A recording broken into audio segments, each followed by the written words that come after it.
We are at 10,000 dead Palestinians. How many will be enough? I also, one of my colleagues just said all of them. Wow. One of my colleagues said all of them. One of my colleagues also stated that this is going to dry up their fundraising if we vote on this resolution. I also want that, like, that's what we've become in this state. That's what we've become in this state, where we don't care about innocent babies that don't even get the opportunity to blow out their first birthday candle. Let's talk about it. Let's talk about it. So the person in question here is Florida Representative Michelle Salzman. Michelle Salzman, Caucasian woman, during this, one of her colleagues speak, decided that she was going to say all of them when asked the question, how many more Palestinians must die before they call for a ceasefire?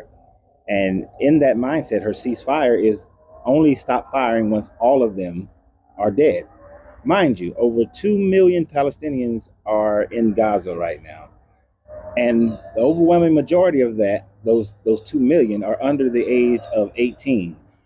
We're talking about a large number of 10-year-olds, 9-year-olds, 8-year-olds, infants, that the bullets, the rockets, the missiles that are falling in Palestine right now of people who had absolutely nothing to do with the war that's going on, the innocent bystanders, that those people should be murdered before the United States, or in this case, Florida, begin to call for a ceasefire.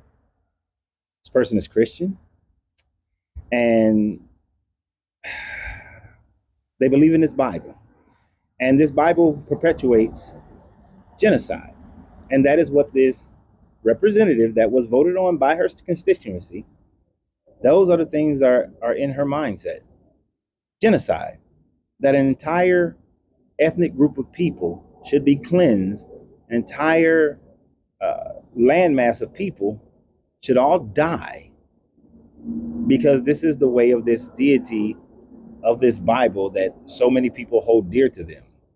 In the same way that this God genocided and called for the genocide of so many people throughout the reading of this Old Testament, especially, this is what she is advocating for. And in a world today where our morality should be, and for the most part is, greater than the morality of this Bible God, we still have people who think that this is the true way that we should be living, that this is God ordained. That is scary as hell. Scary as hell in all the three levels of hell. That this is what a person can actually think is right and true.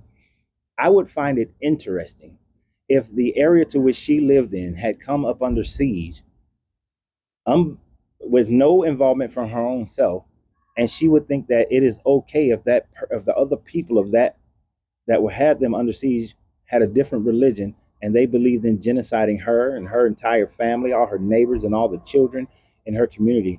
Would she feel the same way? Would she feel the same way if this was happening to her? Would she feel the same way if the United States decided to blockade Florida, turn off all the power in Florida, turn off all the water in Florida, and continuously send rockets and missiles and gunfire into the state of Florida? And if someone in Alabama or New York or Montana said that the ceasefire shouldn't end until all of them in Florida are dead, how agreeable to that would she be if it was done based on their religion or their geopolitics? Michelle Salisbury is a horrible, horrible individual and should be kicked out of office just for that sentiment alone. Florida, you got to free yourself to be yourself, because your greatness is non negotiable. Good journey, good vibration.